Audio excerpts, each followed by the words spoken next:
Nelspruit? Mabatu, are you there? Yes, we can hear you. All right. So only Durban. KZN?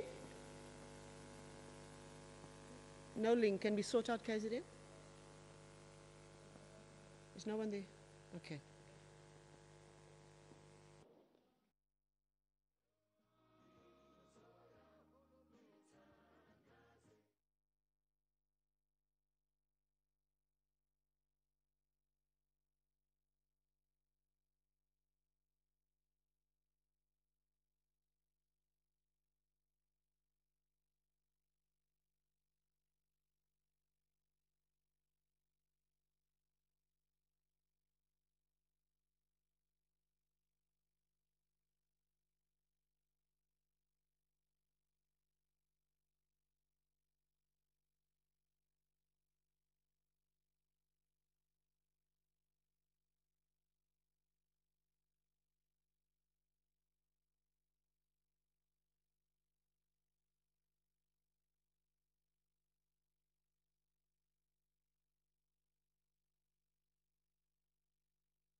Colleagues, good morning and thank you. Thank you so much for taking the time to join us today. My name's Iris and I'll be your MC for the morning. This is such an important topic, so it really means a lot that all of you have come out. Thank you to all the provinces as well that are tuning in, that are listening, and we'll get back to you later after the program and if there's any questions, etc. Thank you so much for coming. To start the morning off, I'm going to call on the Group Executive of Radio, Ms. Nada Wachela, who will come and do the official opening and welcome.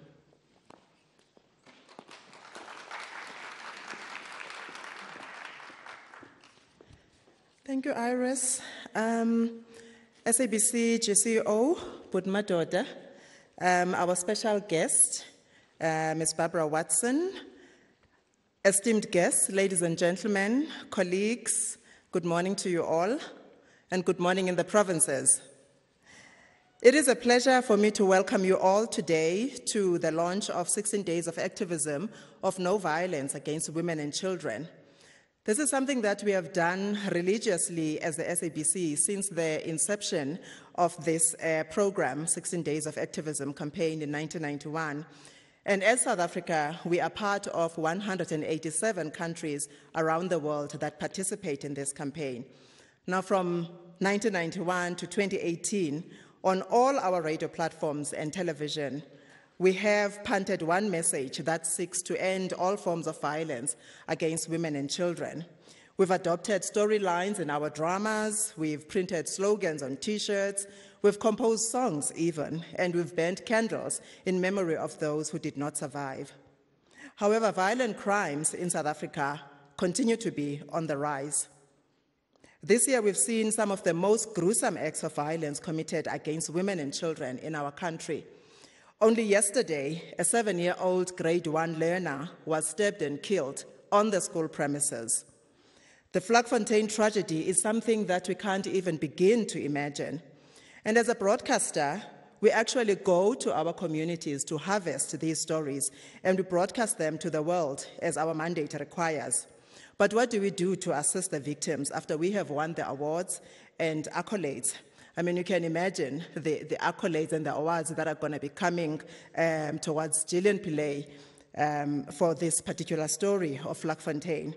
And sometimes, yes, we do roll up our sleeves and go cook lunches and clean shelters and donate some goods, but we soon forget about the people that we have interviewed.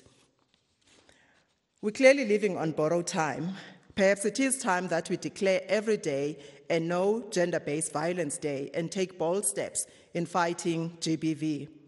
As journalists and radio personalities or television personalities, we're in a very privileged position as we have at our disposal the resources and the power to control and direct people's conversations. People in taxis, in buses, trains, and even in their workplaces gather to talk about what they heard on our radio stations and what they have watched on our television platforms.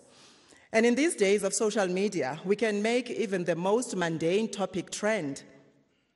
Why can't we make this particular conversation trend? UN Women always comes up with the most trendy themes that are meant to unite us all throughout the world. I hope that we will embrace this year's theme, which is called #HearMeToo. The Chinese have a saying that goes, when sleeping women wake, mountains move. We can conquer this monstrous mountain called GBV. If we all, men and women in South Africa, as dedicated citizens, take active steps and speak out against gender-based violence. Our different cultural backgrounds, the inequalities that we see in our society, our different levels of education should not be used as an excuse because violence does not discriminate. This year we saw the first GBV summit attended by President Cyril Ramaphosa, which is a good sign of commitment from the highest office in the land and something that we should build on as South Africa. Mother Teresa once said that we can't all do great things, but we can do small things with love. And Bishop Tutu continues on that and says that it's a collective of the small things that can overwhelm the world. Colleagues, let's all go out and orange the world. Enjoy the rest of the program today. There's a lot in store. Welcome, everybody. Thank you.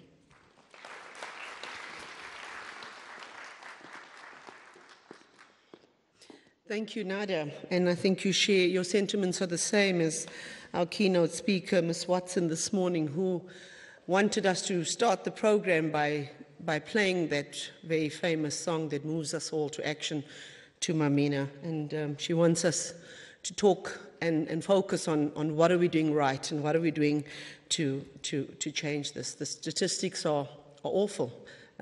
Children are more likely to be raped than to learn how to read in our country. We're the rape capital of the world. That's very alarming. And these type of programs and shining a spotlight on this month and shining a spotlight on this even as a country and as the SABC goes a long way towards that kind of support. And I know that the Group Executive of Radio, through the radio platforms, a lot is done on radio. So thank you for that. And to do our address this morning is our amazing CEO that's taken the time out today to be with us. We need more men in the room, and we thank you, sir, that you've taken the time out. Please put your hands together for the Group CEO, Mr. Madoda Makweka.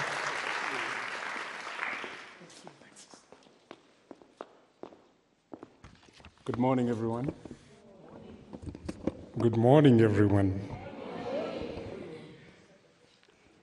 It's a great pleasure for me to be here today to mark the launch of the SABC's 16 Days of Activism for No Violence Against Women and Children, particularly under this very apt theme of break the silence and stand up and speak out.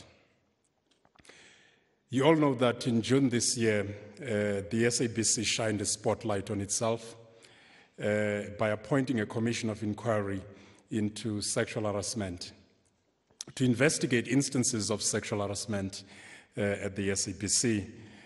This commission, as you know, was headed by the esteemed Woman Watson, who's here, and the report that was presented was accepted by the board in its entirety, and the focus is to ensure that we implement the findings as well as the recommendations. The findings of the commission revealed appalling evidence of instances of sexual harassment and abuse towards women at the SABC. What was even more shocking for us was the blatant disregard and refusal by the Human Resources Department to act and bring the alleged perpetrators to book. The report has shown that no alleged perpetrators were ever suspended or even found guilty of sexual harassment and abuse in the report that was presented to us. As you may agree, this reckless and irresponsible behavior of covering up these atrocious acts has to stop here, and it has to stop now. I can assure you, under the current board, under the leadership, the EXCO that we have, these instances will not happen again because we'll act quite decisively to deal with these. Indeed, I'm pleased to report that following all of the intensive investigation by the Commission, we have indeed decided to implement all of the recommendations of the Commission. Some of you may have noticed that yesterday we announced that we're taking decisive action against all of the alleged perpetrators in line with the SABC's human resources policies, but also within the legislative as well as the legal framework. To this effect, all of the alleged perpetrators have been served with notices to give them the opportunity to make representations in response to the allegations made against them. Should the SABC find that there is the basis to act further based on the representations of all of the alleged perpetrators, they will be subjected to internal company procedures within the disciplinary processes of the SABC. I just want to assure our employees and the citizens at large that the abuse of power will never be tolerated at the SABC. And those found guilty will be held accountable. All our staff deserve to work in an environment where they can feel safe, where they feel heard, and where their rights are protected. We have a duty to honor and protect our people. One of the most significant issues that we face in the SABC is that too often, sexist and violent behavior towards women is met with silence by other men. And I'm glad today that there's a lot of male colleagues who are supporting this important campaign. Most of the courageous witnesses who come forward gave evidence that their male managers had knowledge of sexual abuses and simply allowed it to continue. I think at a leadership level, this is where we really need to be more decisive, to have managers who are fully aware of all of these instances of abuse, yet they remain quiet. As you all can agree with me, this cannot be, and we cannot allow this as an organization. Every man has a role to play in stopping violence against women. This means speaking out when you witness this behavior, even if it's at a, in fact, particularly when you see this at a senior level. It means taking action. Men can no longer be silent. For it is good when men are silent. For it is said that when good men are silent, this is where evil thrives. So we have a responsibility to ensure that we speak out against these events. This means talking to colleagues about it and spreading the word that violence against women is not acceptable. Silence is tantamount to tacit approval. We cannot underestimate how powerful any action, no matter how small, can be, or how destructive inaction is. As men, we have to stand up, we have to be counted, so that future generation of men will follow on and treat women with dignity and with respect. As I close, I would like to reiterate my commitment that we'll act swiftly and decisively against reports of sexual harassment within the SABC. Be assured that the SABC will also work tirelessly to ensure that we restore a culture that embraces the rights of all our people, especially our female staff. I thank you, and I'm looking forward to people speaking out. And it does not matter who the person involved is. We need to ensure we engender a culture of speaking out and acting decisively against all of these incidents of abuse. Thank you very much.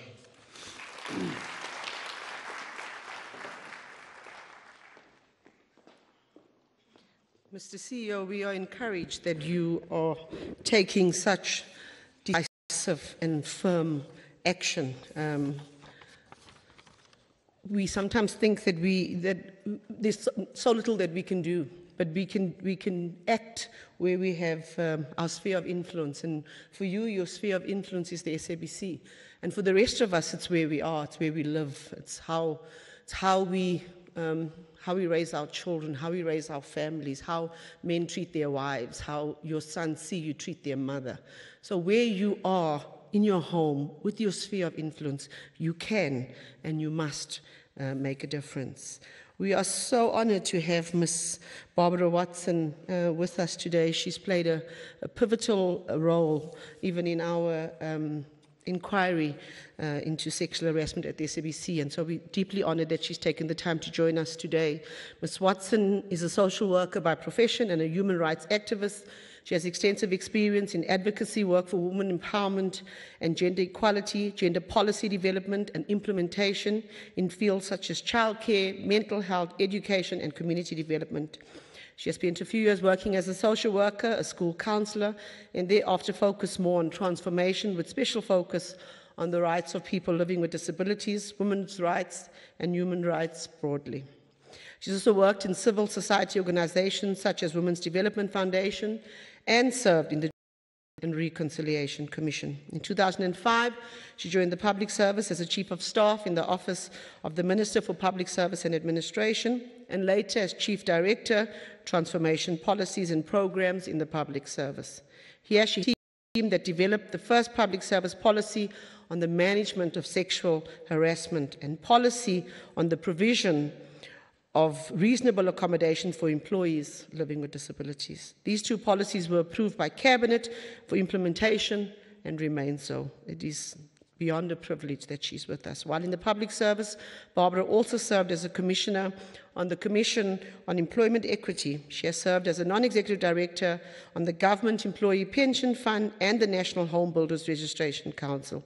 She's now in retirement from formal employment but works as a consultant. Barbara recently chaired the SABC Commission of Inquiry into Sexual Harassment. Please join me in welcoming her to the stage.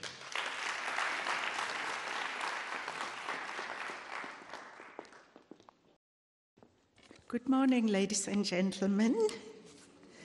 I wish you could smile a little bit. You look so somber and serious that you are making me feel nervous. Well, it gives me a great pleasure, really, to be with you today. You know, as a gender activist, we're not used to working in silence, especially now around the 16 days. It's advocacy time, it's noise time, it's singing time, and I hope you are going to be doing that as your program progresses. Firstly, I also want to thank you, Madoda, sincerely for implementing the recommendation of the report.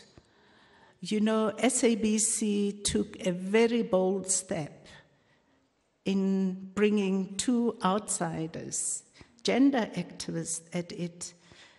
My partner, as you all know, was Mfanozelo Shozi, who was the former chairman of the Commission on Gender Equality. And you brought in people that were not going to collude with the SABC against those who had already suffered. And that you are implementing is very good, and I'd like to wish you well as you continue the difficult path.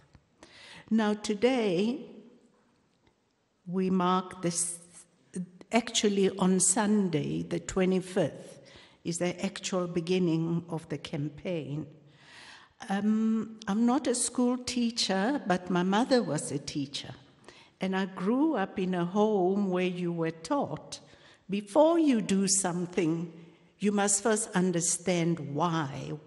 Why are you being, where does this 16-day campaign, did somebody get up one day and say, let's do this?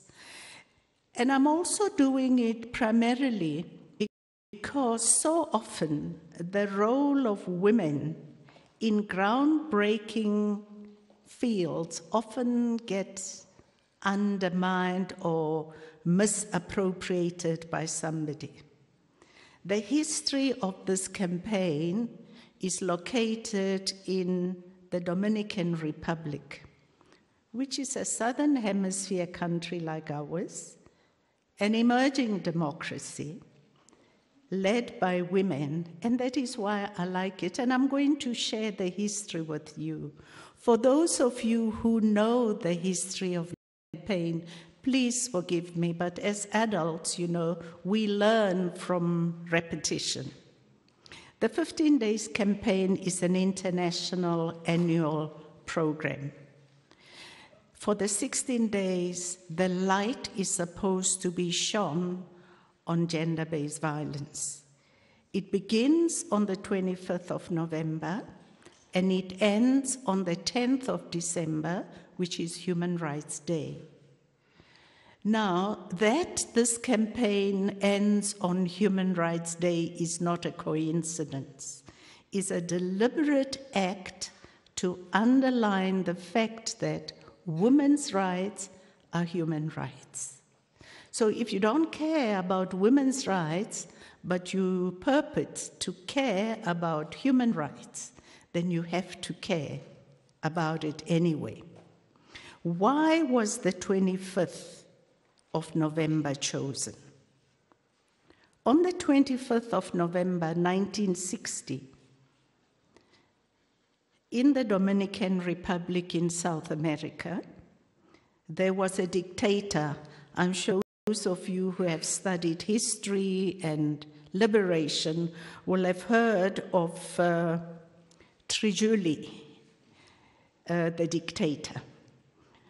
And there was a family that had 4 sisters. Their surname was Maribal.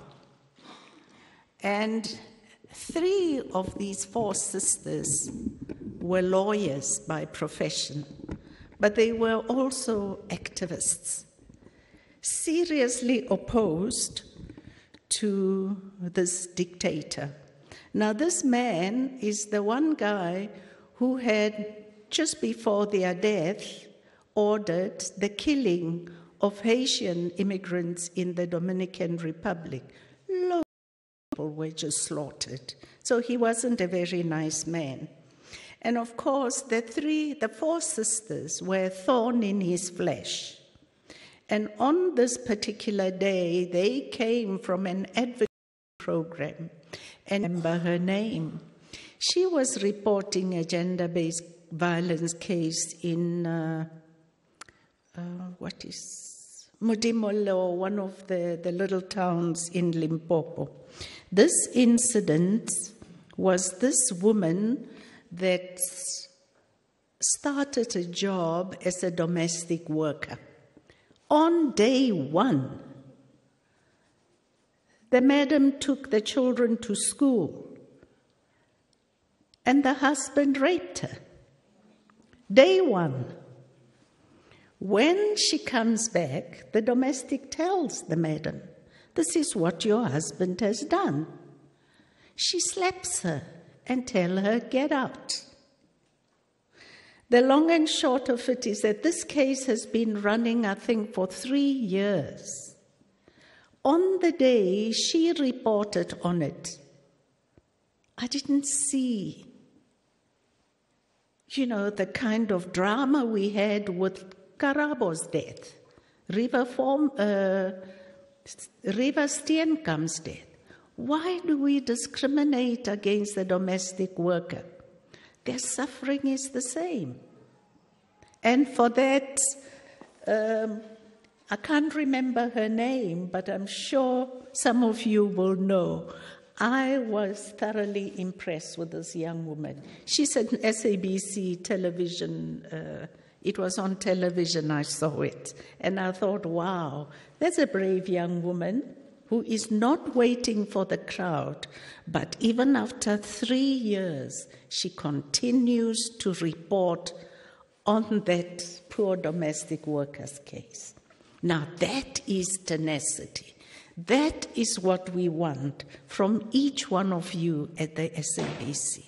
Communicate injustice against women where you see it. We also have incidents that we must care about.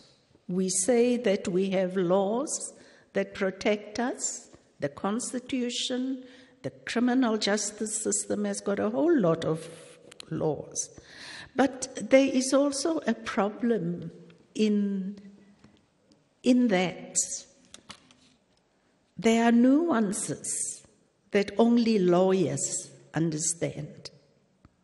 Otherwise, how would you then explain a young woman relating how she was sexually abused by a trusted priest? And the lawyer thinks that he can question her in a way that tells us this is a misogynist man. The language that he is using, that is the secondary abuse of a victim. And that is one of the reasons why a lot of gender-based violence victims do not report the cases. And it gets even more complicated when victims are men. We have a lot of men who have been sexually molested, but they keep quiet. Why? Because of patriarchy. Society say, big boys don't cry, that's for women. if you as a man have to go and report rape, it's because you are weak. So as we communicate our messages, let us not forget that today it isn't just women. That is why we call it gender-based violence. Yes, the majority of the victims are women, followed by children, but there are men who are also victims of violence, and we need to make sure that they too are covered. Now, going back to our laws, and this lawyer that can ask you how many centimeters was the penetration, as if you were enjoying it and counting. And that is where 16 days campaigns are important. This is where we start saying this is not okay. We demand that the criminal justice system begins to force each lawyer to undergo training on human rights. Gender sensitization. Does it become part of the curriculum of lawyers, or does it become ongoing training? These are some of the themes that we can begin to build advocacy campaign around, because there's no guarantee. I know that some people have said we should have women as the lawyers for rape cases, but we also know that because we are socialized in a way that says men are the big guys, a lot of women in our own country still do not believe in the equality of women and men. There are some women who still believe if you wear a mini, you're asking to be raped.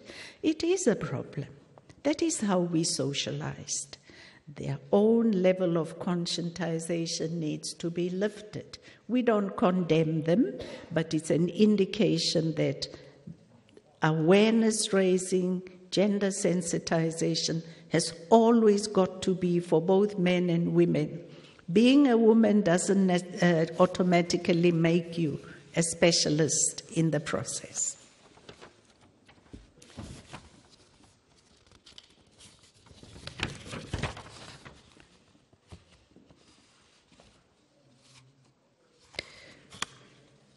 The other matter that makes us care, particularly the SABC.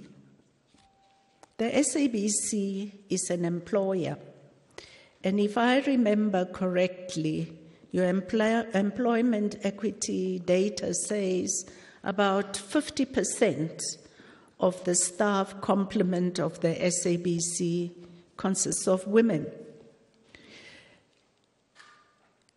Our own report has shown that gender-based violence does exist at the SABC. So SABC must care about the 16-day campaign because it employs both men and women. And where you have large numbers of people, the propensity to have amongst them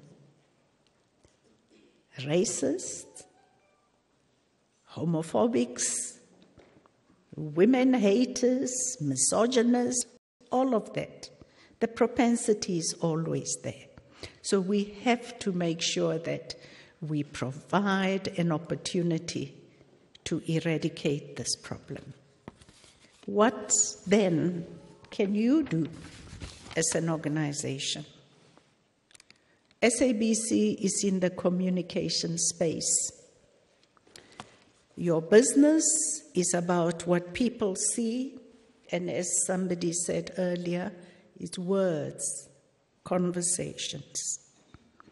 Gender-based violence is one of the most difficult things to report.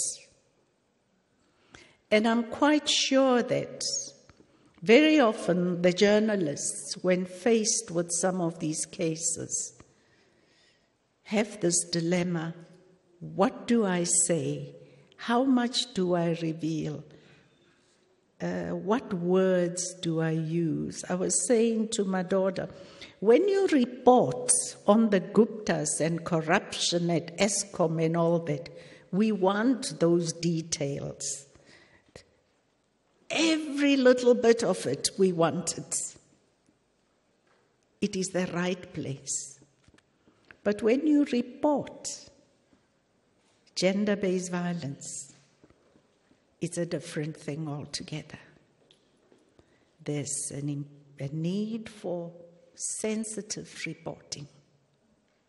Somewhere along the line, when you tell us that Anine Boysens was raped to the extent that her bowels were hanging out, you're traumatizing us.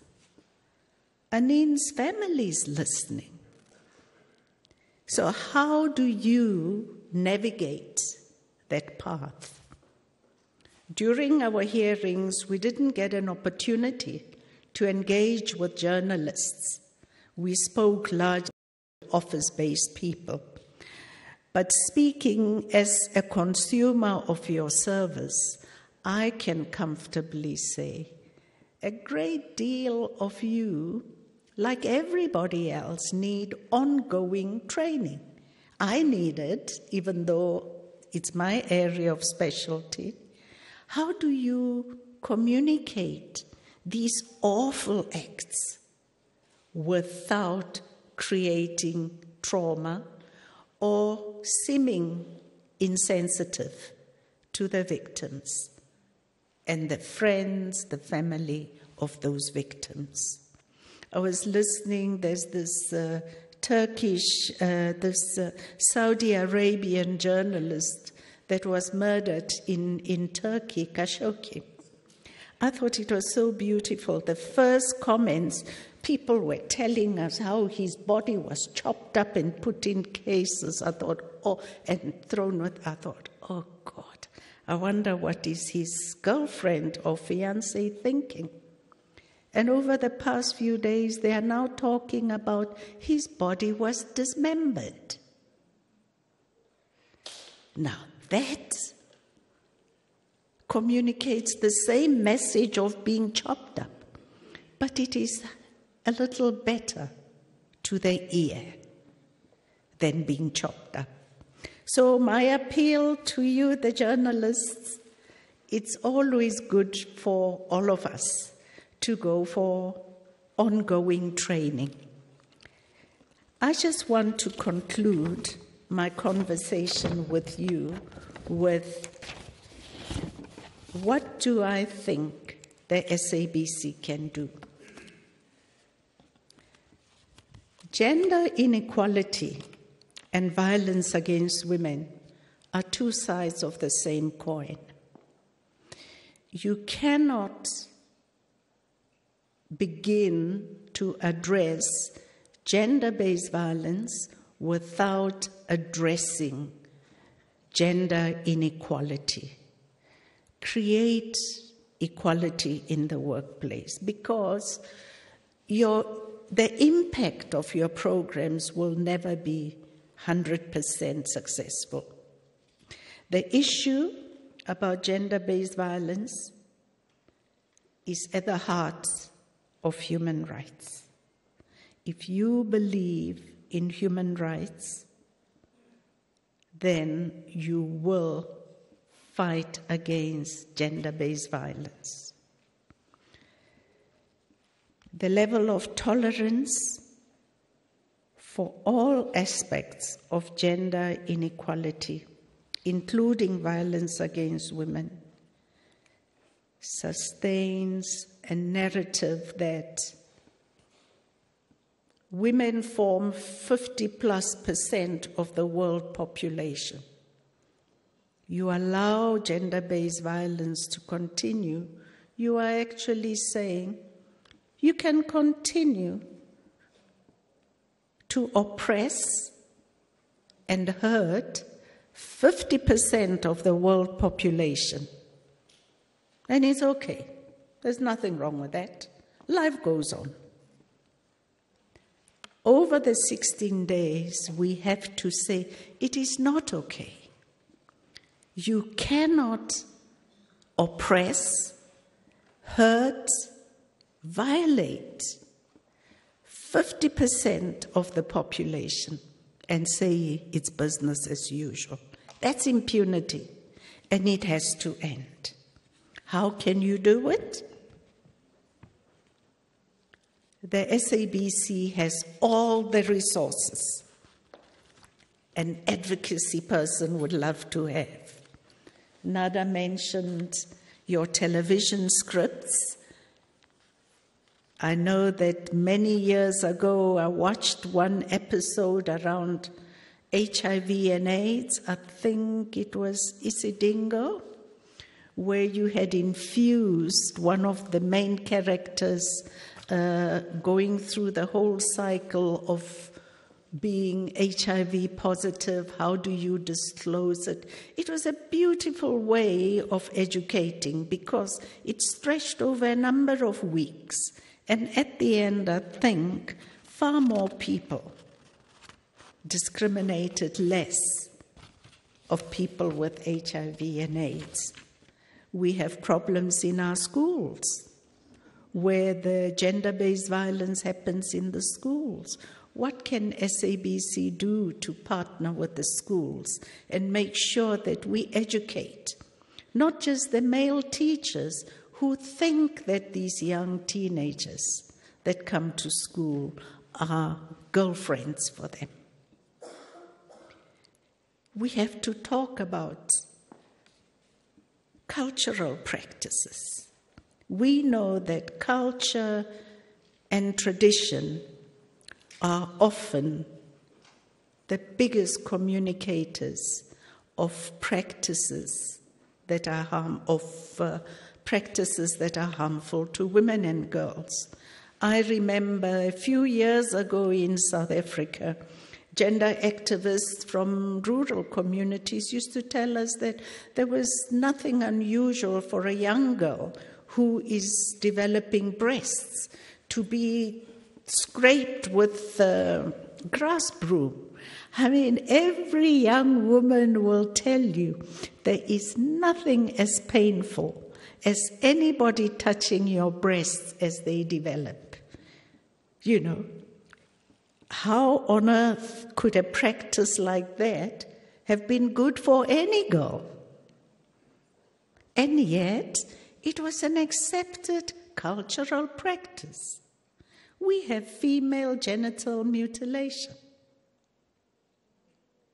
These are all harmful cultural practices. And the SABC can have wonderful conversations in your programs during the campaign so that people begin to question. Culture is a man-constructed social system. Cultures change. That's why today we wear clothes and we don't wear skins anymore. So even some of the practices can also change if they are harmful and not useful. The useful ones we retain, the harmful ones we get rid of. Child brides. Those are the things that we have to talk about. Is it okay for someone in a leadership position to think they can marry an 18-year-old or a below 18-year-old? Do we talk about those things? No, it's culture. We don't talk about them. SABC can also facilitate conversation among staff. You have to talk amongst yourself so that when you see someone with a blue eye, you don't duck, but you rather say, what's wrong? What happened? And if you ask me, I don't tell you. Like Vanessa Govender says in her book, she told her journalist friends that she fell and she had a broken nose. And everybody at SABC could see that that was the result of abuse. But we looked away. We cannot look away. So I hope that after this sharing with you, you are all going to be engaging in exciting campaigns at the SABC, and I'll be watching what you are doing. And I wish you well over the 16-day. On Sunday, Monday, I'm sure this whole place will be orange. Thank you very much.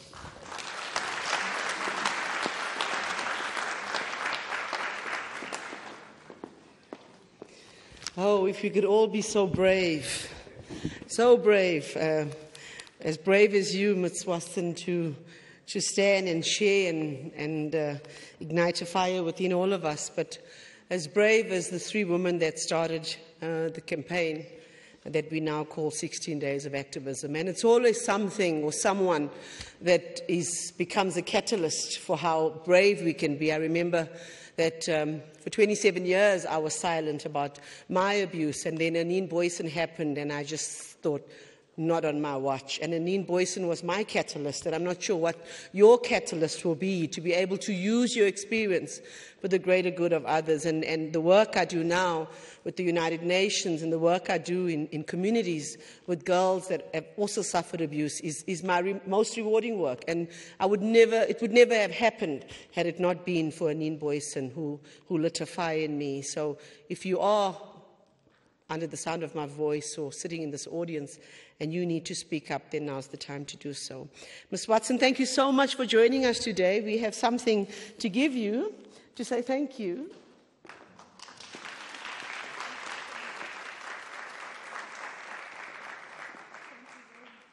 Well, I'm not a public servant anymore. So she can just speak. As she was speaking, I was just like, wow, this woman is so brave. I wouldn't be able to do half of that. And we're now going to have our group executive of television, Ms. Nomsa Paliso, who is spearheading this program and bringing it to us.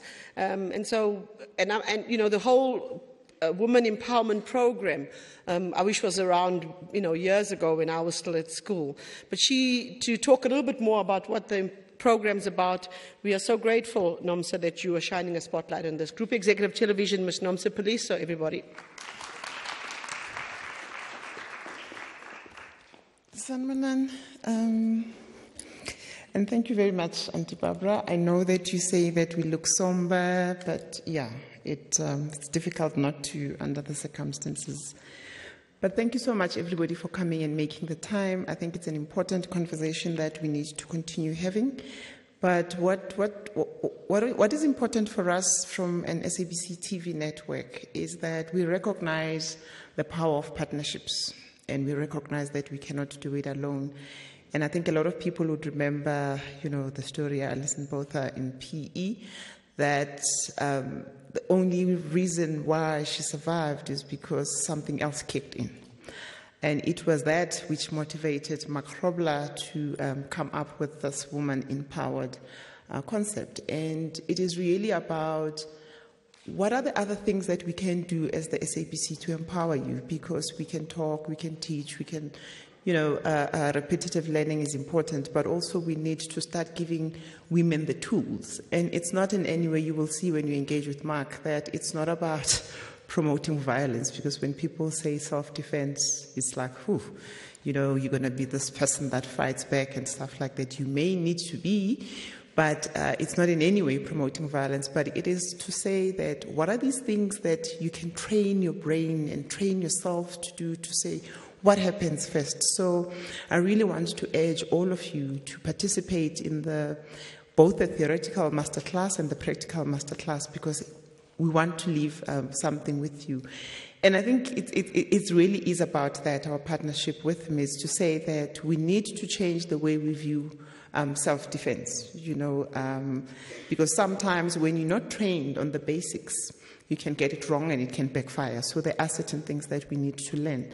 And there are a lot of, there are many initiatives that are taking place around the 16 days, but for us as television, whilst we want to highlight the spotlight in the 16 days, but coming out of the Commission of Inquiry, there is no doubt in my mind that as much as we say we run a 24/7 operation, this is a 24/7 problem for us.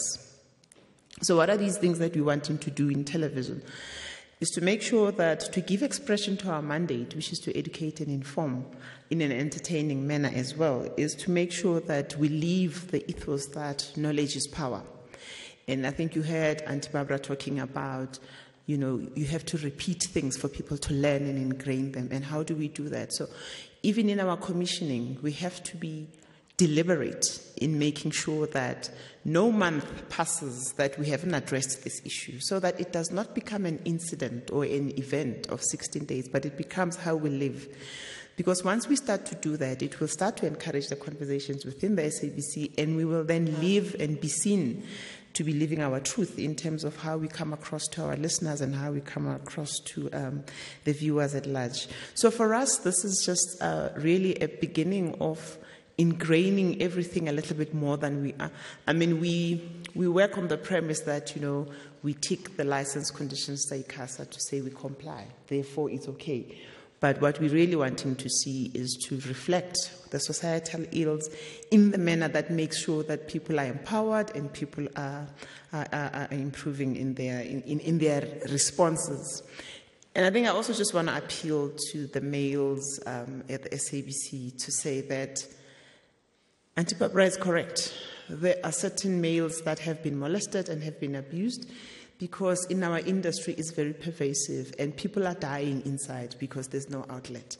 And these are some of the things that we need to start reflecting in our programming and in our conversations to say, yes, today we're talking about gender-based violence, but it's not just on women, but it is a human issue. And I really want also that we reflect. There are women that beat up men, so it's not only that. So it's a broader issue. So as a male, as my brother, as my boyfriend or whatever, think about yourself to say, what is your contribution? Whether it's verbal, whether it's physical, but what is your contribution? So I really would like to see SABC giving expression to the recommendations of the Commission of Inquiry by actually lifting the mirror. Because we did say when we started that we're going to be opening ourselves up, we want to be vulnerable. So let's lift the mirror and question ourselves and do that which is right. So, and I also just want to thank my team at television for putting this together and making sure that we have this partnership with Mark. I really appreciate it. And as I said, I'd really like to appeal that all of you participate in the masterclasses that are scheduled after this. Thank you very much. Thank you so much, Sis Nomsa, and thank you for bringing this to us today. There's just going to be a very slight change in the program. We're just going to get Mr. Krobler to come up just so that we know who he is and salute him. And I think there's a video that's going to play. And then thereafter, we're going to get our Group Executive of Corporate Affairs and Marketing and our spokesperson who will close this section of the program, and then the masterclass will start. So if we could just, Mark... we're going to hear for a few minutes from you and what you do. Thank you so much for today. Just need to push the enter button. Enter. And it'll play? I think so. Okay. Is that right, Nomsa? Are we good?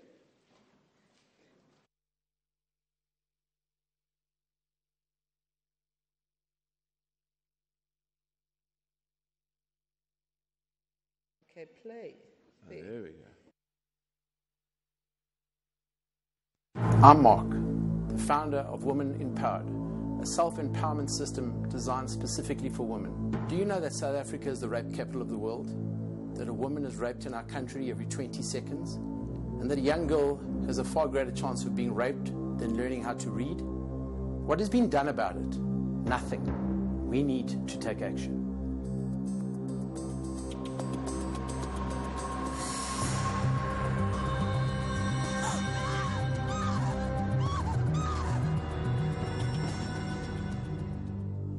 A friend of mine was abducted outside her home by two men, brutally raped, her throat slit and disemboweled, and left for dead.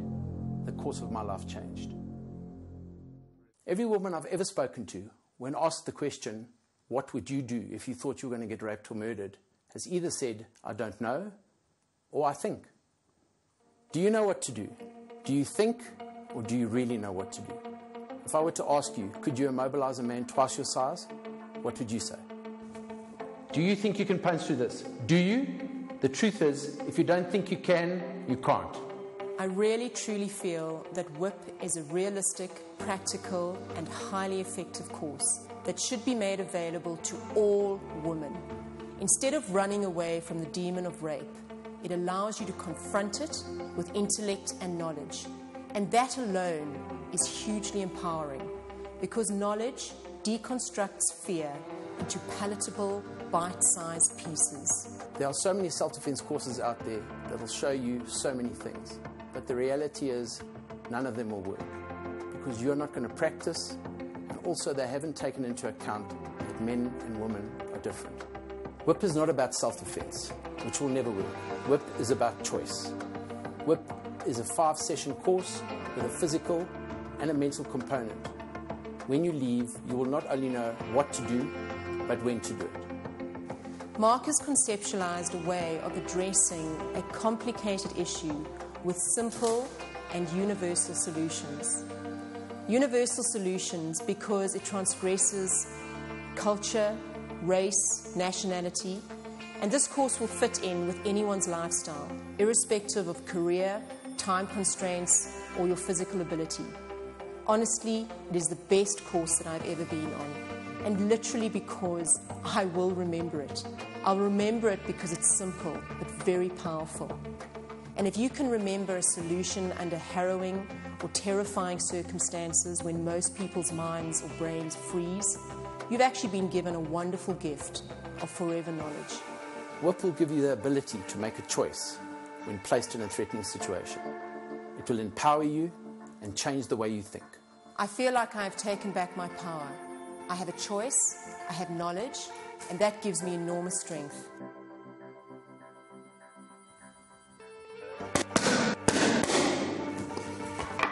I have a dream that every woman living in South Africa should be empowered.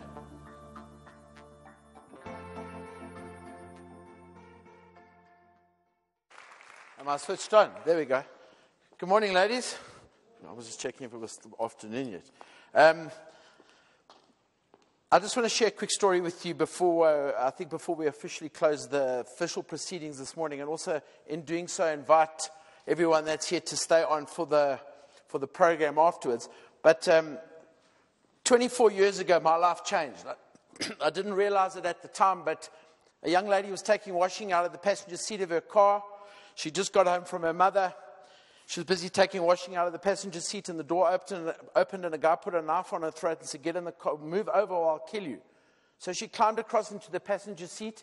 She helped him start the car. They then drove to town where they picked up a friend of his. They then drove to the beach where they both proceeded to rape her. After they'd raped her, the one guy jumped on top of her and put his hands around her neck, and she looked up and said, "Please don't." And he said, "I'm sorry." And he squeezed her neck and she passed out. She woke up when they slit her throat 16 times. They stabbed her about 50 times here in the lower abdomen, and they left her to die. And she lay down in the sand, and she wrote in the sand, "I love you, Mum." And she said she put like a box around it. She's a bit of a neatness freak, you see, because everything's got to be nice. And then she lay down in the sand to die. And then she realized, you know what, I don't want to die today. So she got up, she picked her entrails out of the sand, and she started crawling on her hands and knees to the road, which was about 300 meters away. She said she saw a car with headlights, and she knew that if she could get to the road, that she could maybe make it. I don't know. I actually had I had lunch with her a little while ago, and she was talking about the story. She said to me, "How difficult it is to actually crawl with your insides in your hands, only on one hand." And she kept falling over. And she said while she was crawling, she realized that she wouldn't get there if she just crawled, that she'd have to stand up and walk. With her entrails in her hand, she stood up to walk, and when she stood up to walk, her head fell down between her shoulder blades because they'd cut through these muscles here on the side of her neck. She said when she was walking, she kept seeing the stars. She literally had to pull her head on with her hair, with her entrails in her hands, and she made it to the road, and she's alive, and she's well, and she's my friend, and her name is Alison. A lot of you might have heard about her story. I think Alison was probably the most public.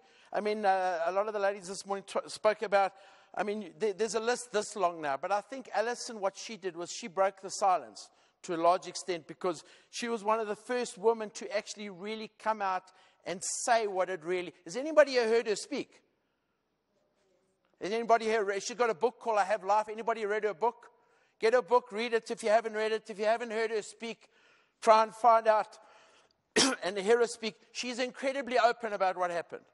And ladies, believe it, ladies and gentlemen, believe it or not, there is this much remorse. I mean, if you say you've heard her speak, there's no remorse. She still says, if I lived my life again, I'd go through that to be where I am today. I still find that very difficult to process. But I say to her every day, Ellie, you know what? If you didn't get up and decide to live that day, my life would not be the same. So I met Alison in London about 25 years ago, before the attack. I can see some of you ladies thinking, what was a 4-year-old doing in London 25 years ago? Some of you are thinking, nah, can't be. So we became good friends, came back to South Africa. I think it was in the early days. I didn't have a television back in those days, so I didn't hear about the attack. I was sitting in a doctor's rooms. I pulled out a U magazine and I read about what happened to her in the U magazine. I realized that I had to find her. She was in Joburg doing a talk. She's now an international motivational speaker. I tracked her down, and we spoke at length about what had happened, and I realized that she'd made some mistakes. She'd made some mistakes that anybody would have made because she just didn't know any better. I think a couple of the speakers before spoke about information. Knowledge is power. So she just didn't know any better. About the time when we reconnected, I was due to grade for my 5th dan. I hold a 6th dan in karate. I've been doing karate since I was 9 years old. So how many years do you think that is, ladies? I was chatting to a bunch of school children the other morning. I said, how many years is that? The one girl said, 20 years, sir. I said, I love you. But it's a lot more than 20 years. It's actually double that, plus a few. Anyway, part of a prerequisite for grading to that level is you need to write a thesis. I wrote my thesis on self-defense for women because I believe it has to be different, ladies, because we are different. I get that we're a different sex. That's the easy bit. We are a different species. That person you share your life with, he can't think like you. It's not because he doesn't love you. It's because we're different. We're different. Imagine if we could just celebrate our differences, guys. I was chatting at a firm of attorneys the other day. I was chatting at an event for them, and I said, if we could just realize that, you guys wouldn't have to, there would be no business for you. If we could just understand men and women are different, imagine there'd be no divorce, there'd probably be no world wars. We are different. So I wrote my thesis based on that because I realized she'd made some mistakes. And I sent Alison a copy of my thesis. And she phoned me in tears on the Monday and said, Mark, if I'd done what you said I should have done or not done, what happened to me would never have happened. That's when I realized that I had something. When I wrote my thesis, I called it Girl Power. I think it was the 80s, Spice Girls and all that. Then everybody said to me, Mark, women don't like being called girls. It's a bad name, change it. Then we rebranded and we called it Woman INpowered. Not M, but then everybody said to me, Mark, you spelled it wrong. Empowerment spelled with an E. Would you agree with me, ladies, if I said to you, society said because you're a woman, there's certain things you can't do? But you don't have to agree with the statement. But society said you're a woman, there's certain things. How many of the ladies here, how many of you can change a car tire? Let me ask the oaks here. How many of you oaks can change a car? No, lady, how many of you can change a car? Put your hands up again. Let me tell you a little secret. You can all change a car tire. You really can. It's really not that difficult. If I took you outside to your car, showed you where the round thing was, where the McGrath kick you went, and my girlfriend said to me, Mark, where's the Jackie thing in my car? If I showed you how to change a car tire, you could change a car tire. How many of you think you could immobilize me? You what? You're going to poke me in my eye? No. How many of you think you can punch through this? Have you done it before? Let me rephrase it. Have you done it before? Then you do. Okay, you might think, but you don't know. You would have seen in the video, in my promo video, everybody that goes through the program and everybody that stays for the promo, for the rest of the program, will punch through one of these today. Because I'm going to say this to you, and I'm going to say this to you a lot during the course of this afternoon, for those of you that say, if you don't think you can, you can't. Whether you think you can or you think you can't, either way, you are right. Once you've done that, do you think you'll doubt that you can do that again? No. 4,000 women have gone through the program. All ages, all shapes, all sizes, all cultures, all races, all creeds. What we're going to do today is give you the ability to make a choice. Self-defense is about fighting. I can't teach you to fight in a short period of time. But I can show you something that you thought was absolutely impossible, that maybe, just maybe, could change an outcome. That could have changed an outcome to Alison's life, and did change an outcome to Demi Lee's life. Do you all know who Demi Lee is? She's at the moment in, I think, Thailand, because our current Miss South Africa, Tamarin Green, leaves either last night or today, left for Miss Universe. Tulisa, the other, because we've got two Miss South Africans at the moment. One's going to Miss World, one's going to Miss Universe. Tulisa is at the moment also somewhere in the world for the Miss World competition. But they both, and they've all been through the WHIP program. Demi was in an attempted hijacking 2 weeks after she was crowned Miss South Africa last year. It credits going through this program to being alive. So I urge you, after we've closed here, I believe are we gonna break for lunch now, or what's going to happen at 12? But I think we're going to close the official proceedings this morning. And those of you that are really interested in going down this road with me, please hang around. Gents, there's a place for you too. I don't have many blue boards. I've got lots of pink boards, but I think we can maybe break boards in, what's the word, in unity with women. You'll notice at the top of my wall there, I have a product for gents as well, which is called Grip, which is guys responsibly empowered. Because you know what, guys, and I'm speaking to you, we all think we can, eh? It's like I say to the guys when I do it. Every oak thinks, you say to a guy, do you know how to fight? Yeah. Where did you learn? No, I'm a guy. You know, I know how to fight. And same as they think when they're born, they get the fighting app and they get the directions app. Do you know where you're going? Of course I do. 4 hours later, we arrive. But guys, just in closing, I'll just tell you a quick story before we close, before I hand over for the close. So what's going to happen at the Grip came out of that, out of what happened to Alison. I started Woman INpowered, and then a lot of the guys were saying, but what about us? And then I was asked by our school to come and do a course. It was a co-ed school.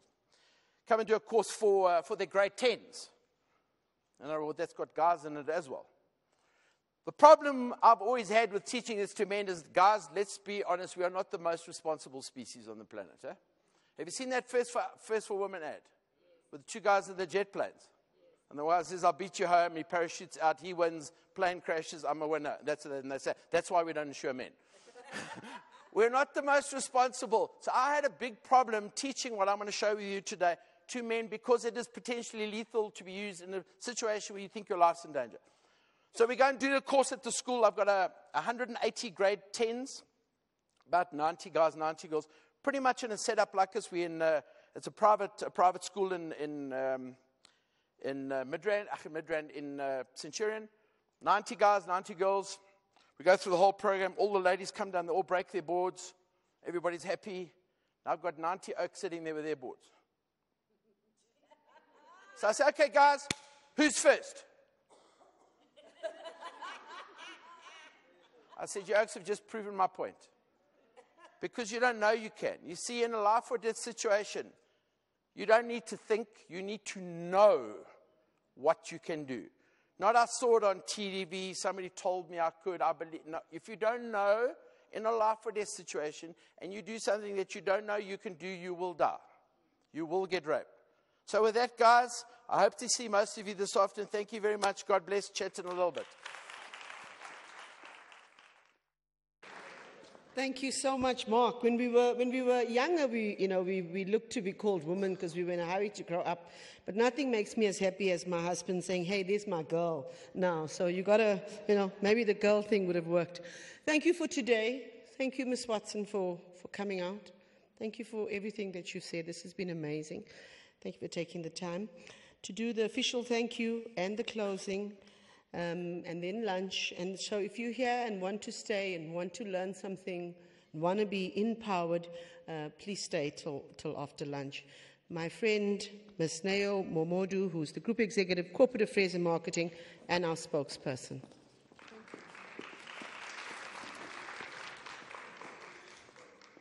Thank you very much. All right, I always break things. Distinguished guests, colleagues, and ladies and gentlemen, as we draw to a close, I'm reminded of the remarks by the Undersecretary General of the United Nations and former Deputy President, Phumzile Mlambo-Ngcuka, when, and I quote, "Gender-based violence is the most demonizing form of gender oppression. It exists in every society, in every country, rich and poor, in every religion and in every culture. If there was anything that was ever universal, it is gender inequality and the violence that it breeds against women. It is also one violation and crime that is perpetrated by relatives and people that women trust, love, and depend on, bringing about conflict in the lives of women. We have to bring these people to book. The level of tolerance in society for this crime is seen by the extent to which law enforcement is able to ignore the steps that they need to take to prevent and prosecute this crime. Colleagues, as we go back to our workstations, well, I hope most of you will stay here, or even all of you, and go back to our daily routine. Let us take a moment to commit to the fight, to fight the scourge of violence against women. It is my privilege to have been asked to propose a vote of thanks on this occasion. On behalf of the SABC, I'd like to thank you all for coming, and a special thanks to all our speakers. I'm the one standing between you and lunch, but I think this was a really incredible morning, one that if we could, in our individual and daily lives, I always hear the 16 days of activism, then there was 365 days of activism. It's in all of us to start changing the world. Mark, as you were speaking, can I do it in this outfit? Because if I can, it's something that I'm going to try to do this morning. And I think we have to empower our girl children. You know how, as a woman or as a mother, as a parent, you find it difficult to even put your child in an Uber. You're not sure if they're going to make it to their destination. So I'm not speaking only to women, I'm speaking to fathers as well. And somebody was saying to me this morning, most fathers will look and say, if that happened to my daughter, but we don't take action when it's somebody else's daughter, somebody else's wife, because it's not close to me. We need to work together. We need your support. And in particular here at the SABC, where we have to, like the CEO said earlier on, re-establish a culture of trust, a culture of accountability, but more importantly, a safe environment that everybody that works here can feel, that they can actually do their jobs, So on behalf of the SABC, I thank you all for coming. Thank you very much.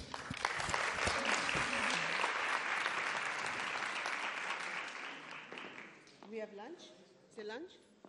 I think let's join. The lunch is not quite ready. Okay. So okay. So if you're staying for the masterclass, please stay. And if you will will not staying, please stay. Thank you, guys. So I just want to chat a little bit about some of the theory we're going to. So there's a theory component and there's a practical component to the WHIP program. I want to go back to the car changing analogy. So if on the way home from work today you were to get a flat tire, ladies and gentlemen, there are only 3 things you can do. What are they? Let me ask the ladies first. You get a flat tire, what do? There we go, 100%. Whenever I ask women that, their first question is, phone for help. Phone the clown you're married to, sorry guys, come help me. Or, so either you phone for help, or what else can you do? No, but you can't park your tires flat. Either you change it yourself or you. So you get help, you change it yourself or you do. What else can you do? What else can you do? Nothing. Either get someone to help you change yourself, or you do nothing. You agree? Now, if you've never changed a car tire in your life before, now you're somewhere between Arends and Narens at 4 o'clock in the morning in the dark, you get a flat tire. Is changing it an option? No. You're not going to give it a go, Joe. You're not going to go and see where's the round thing. You agree? Now, ladies and gentlemen, for that matter, you find yourself in a situation where you think your life's in danger. No, we're not talking about cars. There's no cars. Just generally speaking, you find yourself in a situation where you think your life's in danger, or you might get raped. There are only 3 things you can do. What are they? And what's the most important one? Run. Not necessarily run, but what? No screaming. What do? We leave. Just get out of there. But not the female species. No. When something feels wrong, gents, you're going to enjoy this one. When something feels wrong, what do? I'll show you what you do. You go,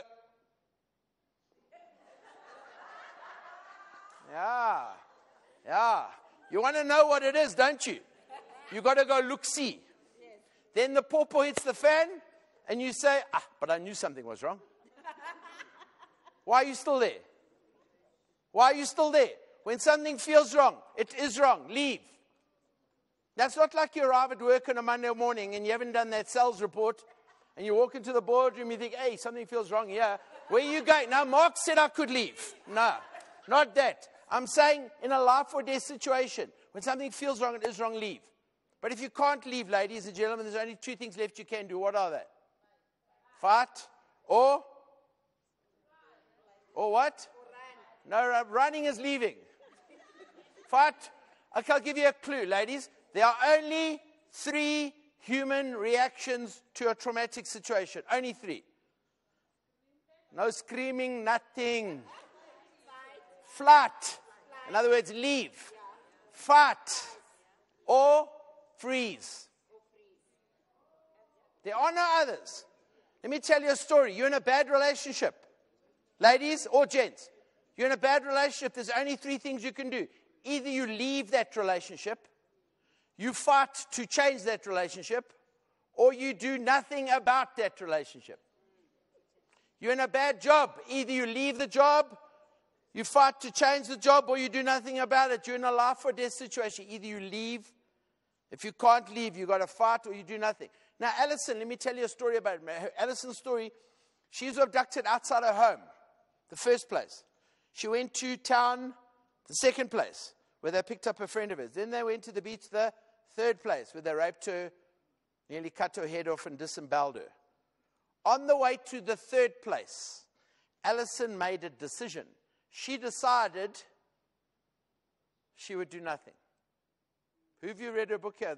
Is anybody here? When you read her book, she makes a decision in her book. She says, on the way to the third place, she said, they're going to rape me. And she decided she would allow them to rape her. She wasn't going to resist. She said, they can have my body, but they can't have me. That decision, ladies and gentlemen, was the one that she said tormented her. Because after I sent her my thesis, she phoned me in tears and said, Mark, why did I do nothing? I said, Alison, you didn't have a choice. Because you didn't know the options. You didn't know you should have left. You sure as hell didn't know how to fight, so you did nothing by default. Not nothing as a decision. There's a big difference when you decide to do nothing because you don't want to or can't, as opposed to I'm doing nothing because that's all I've got. What I want to share with you today, guys, I want to give you that one option that you perhaps don't have. Because fighting is an art. I can teach you to fight, but then you must, if you want to learn to fight, then you need to do what I've done. You need to spend 43 years, 2 to 3 hours a day, training to learn to fight, because self-defense or fighting is reactive. If you were to go and Google self-defense for women, and I did the other day, I got 1.4 million hits. Because self-defense says if a guy does this, you do that. If a guy does that, you do this. If he stands behind you, you do something else. If he stands in front of you, you do something else. If he's slightly to the left, How many options, guys? Too many. Millions and millions. See, self-defense is the realm for people that train regularly. I call them Frisk Chris Frickies. They got no hair and tattoos most of the time. You can work that one out. Anybody here in the Frisk Chris Frickie space? Anybody learning self-defense 2 to 3 times a week and they have been doing for the last 30 years? Anybody like that here? That's why none of you will ever learn to defend yourselves. Because it's too late, really. If you want to learn to defend yourself, you need to go and train every day. I've got a book at home. It's called South African Woman's Guide to Self-Defense. I usually use it in my courses. I show people this is not what we do. So I read it a lot before I go to bed. It makes me laugh, and then I sleep better. Page 8. I've actually turned the corner down. I've read it. So page 8 says, if a guy grabs your wrist with one hand, apparently you take your hand like this, you hit him on the top of his hand here, he pulls his hand away, you punch him in the nose, kick him between his legs, and you hit him behind his head. 8 movements, ladies and gents, if he grabs your left hand. What happens when he grabs your right hand? Another 8. What happens when he grabs both hands? Now we're up to 32. What if he stands behind you? 40. And you're not practicing them, you will not remember one of them. What if he hasn't done the course? And he doesn't know. When you hit him here, he's supposed to let go. You see where we're going? Guys, go and Google. There's so much rubbish out there, it's scary. Why must I show you what I know if you're not prepared to do what I've done? If you want to know what I know, go back 43 years and start training. But do you want to know nothing? No, I believe we need to know something. So what today is about giving you the ability to make a choice. A choice. You see, whatever you do to a person in a hostile situation that does not immobilize him does what? Makes him angry. I'm not allowed to say it, but it pisses him off. Pisses him off. Do you want to make a man that wants to hurt you angry? No. Or do you want to immobilize him? Immobilize him. Because if I can show you one thing, ladies and gentlemen, that you don't need to practice, doesn't matter how strong you are, doesn't matter what shape, level of athletic ability you have, that could immobilize any human being walking on the planet, would you want to know what that is? If you knew that thing, would you be able to make that decision? Fight, flight, or freeze? Because whatever you do, and that's pretty much our philosophy, we're not going to teach you to fight, I'm not going to teach you self-defense, I'm going to show you one thing that you'll never forget that can immobilize anybody. If you knew this one thing, could you make that decision? What you can't do, ladies, is go home to that clown you share your life with and say to him, my baby, come here, I want to show you what Mark showed me this morning. Please. Because 2 things. Firstly, Oaks, he thinks he knows anyway. Because, he got the fighting app. Guys, what I'm going to share with you today is dangerous. It's very dangerous. You can't go and play this. But maybe, just maybe, it can give you an option one day when you find yourself in a life or death situation. It gave Demi an option. Demi said it saved her life. Maybe it could save your life.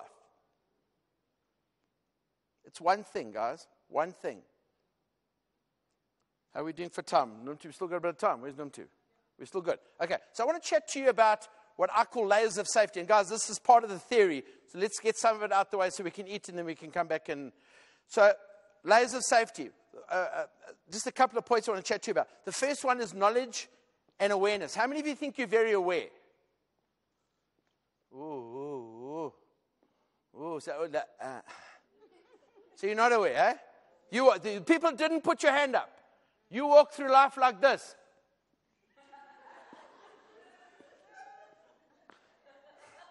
And then you hear, next minute he was there.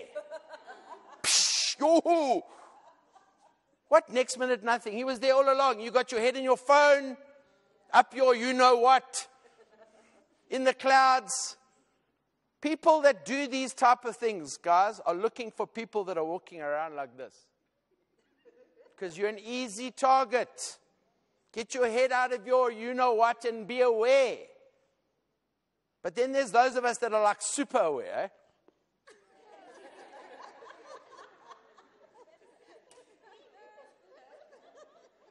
Like you walk along, you get up in the morning, you look under your bed, then you go to the bathroom, you look in the shower. Did I check under the bed?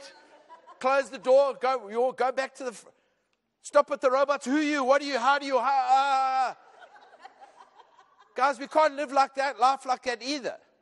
Because you know what? Awareness without knowledge is paranoia. We can't be paranoid. But we can't be like this either. Some knowledge. With some knowledge comes power. You need some knowledge. Positioning. Positioning quite clearly just simply means don't go where you know you should not be. Just this once, I'm going to draw money at 3 o'clock in the morning in my bikini. Just this once. Not my bikini, ladies. But you understand what I'm saying? And my favorite excuses, it's been okay up until now. It's like, I always walk home down this dark alley. I always walk across this open felt. Now, ladies and gentlemen, let me get something simple. I'm not victim blaming, but let's be honest. We put ourselves in situations where we can avoid a lot of things. Do you go home and leave your front door open? That's stupid. Going to do silly things are going to get yourself into situations that can be avoided. You don't want to be drawing money at 4 o'clock in the morning in your bikini.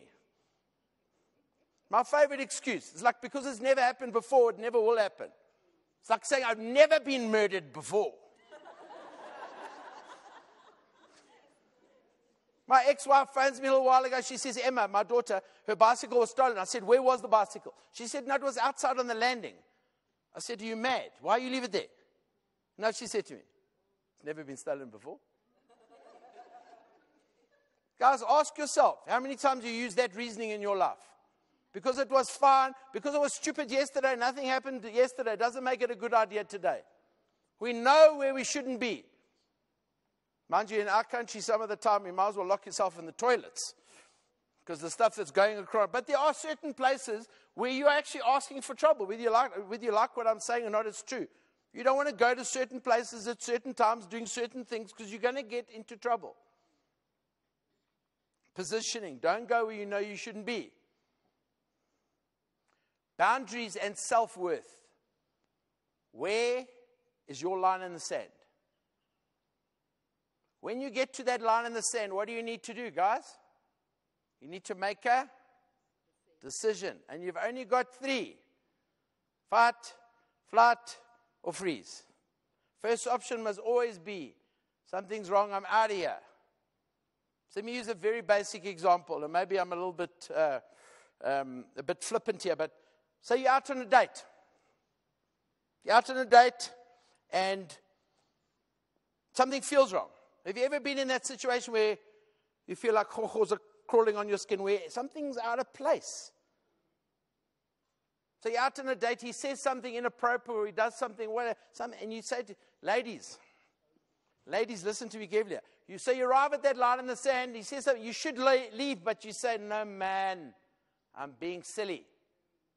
I'm being oversensitive. I don't want to cause a... So you step over that line, and you make another line. And you say, it's when he puts his hand on my leg. So he puts his hand on your leg, and you say, well, wasn't really high. So you step over that line, and you make another line. See what's happening? You're changing the rules. The rules are when something feels wrong, it is wrong. Leave. Now something feels wrong. You ignore it. Next minute, he's got you by your hair. He's dragging you down the passage. And you say, yo, he's going to rape me. Guess what, ladies and gentlemen? It's too late. Don't you think Alison knew something was wrong? When the guy came up to her with a knife, said, get in the car, I'll kill you. Don't you think something's not lacquer there? You agree? But then he says to her, he gave her an out. He says to her, when you read a book, don't worry. I don't want to cut your head off, disembowel you, and rape you. I just want to use your car for an hour. And when you read her book, she says in her book, I chose to believe him. At that moment, still not accepting the reality of it all, this doesn't happen, this can't be happening, she says. She repeated to herself like a mantra. She convinced herself that soon she'd be safely back at home. She says, I couldn't wait to get home and tell Kim what had happened. She nearly died because she didn't trust her gut. She didn't make a decision. She went with the flow. I said to Alison, why didn't you get out the other door? You know what she said? I thought I'd fall and hurt myself. You see, ladies and gentlemen, when we don't have a set of rules, when we're not trained combatants, when we're not ninjas or Navy SEALs, when something goes wrong and we don't have a reference point, we second guess ourselves. We say, well, maybe, let's see. We need rules. The rules need to be that or that. There's no gray area. When something feels wrong, it is wrong, leave. Get out of there. Positioning. Don't go where you know you shouldn't be. Verbal boundaries. Don't be scared to say to someone, listen, I don't like what you're saying. I don't like how you're making me feel. I'm getting out of here. You walk down the road, there's some oak on the corner. You walk out of the parking lot late at night, there's some guy underneath the tree there. If we even see him, it's one thing. Second thing, we're thinking, I'll make myself small and inconspicuous. You know, when you see it, you go like this. Because you figure, if he can't see me, then if I can't see him, then he can't see me. Instead of walk out and say, excuse me, what are you doing there? Who are you? Now, if he was a security guard, he's going to say, listen, but check. But maybe he had some ill intent. What's happened? You've taken it all away from him. If he doesn't answer you satisfactorily, you go back inside and say to the security guard, walk with me. But we don't do that, do we? We don't do that. I've got what I call the rules, ladies and gentlemen, the 5 do's and the 5 don'ts. If you live your life by some of these rules, a lot of things can be avoided. The 5 do's are you've got to do it first, right, on time, every time. You've got to do it first, right, on time, every time. What is it? You need to make a decision, and you've only got 3. You need to do it. You need to do it first. The moment something feels wrong, your first thing has got to be, I'm out of here. When someone stops you from leaving, what have they done? Sorry? Exactly. They've taken one of your choices away. You've only got 2 left.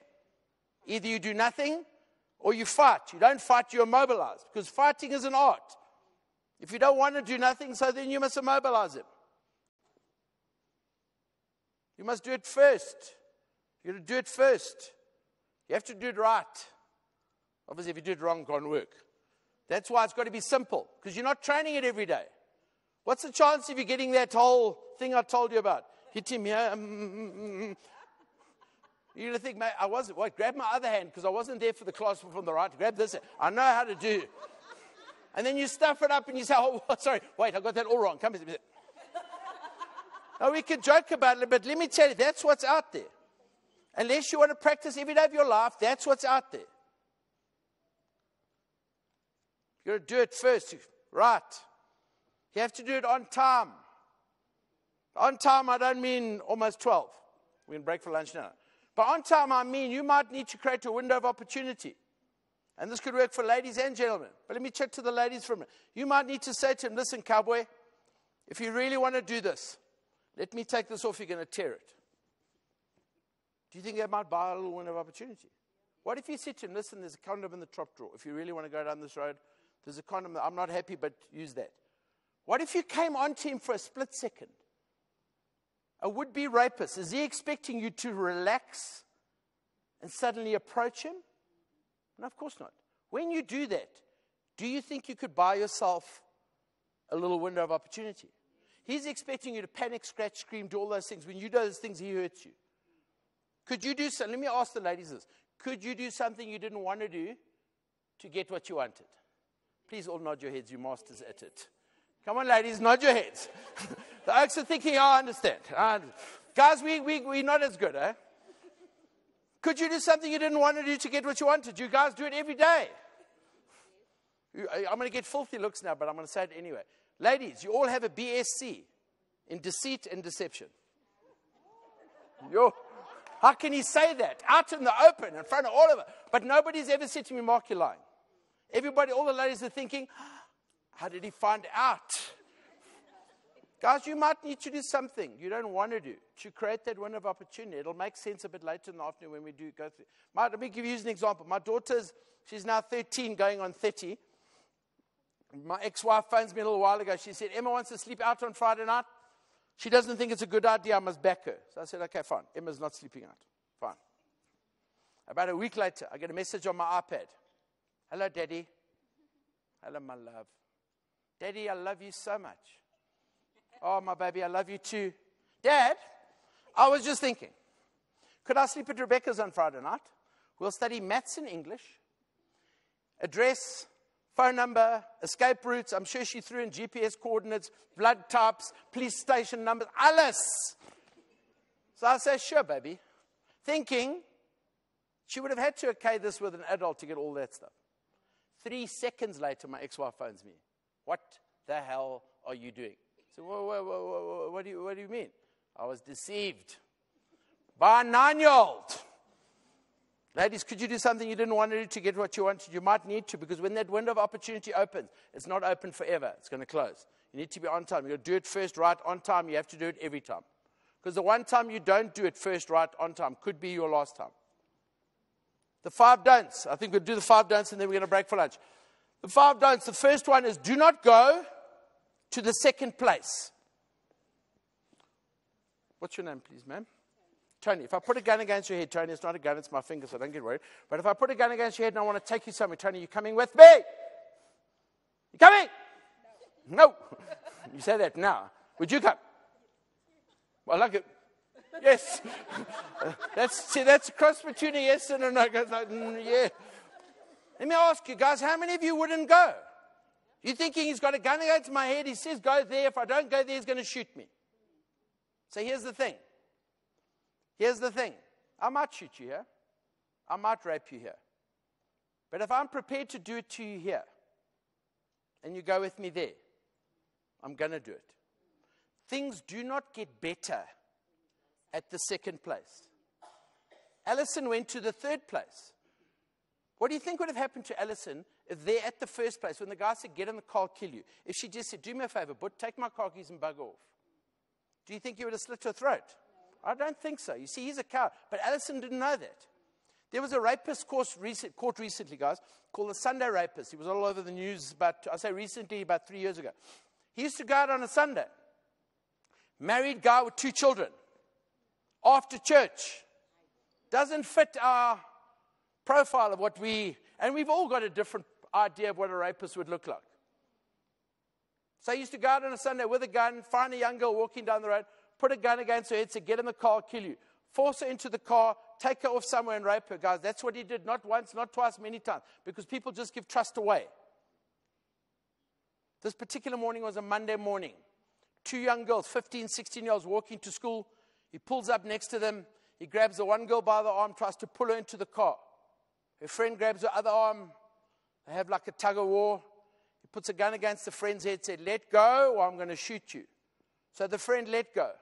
And he pulled her into the car and they never saw her again. Well, they saw her again, but they found her body in the veld.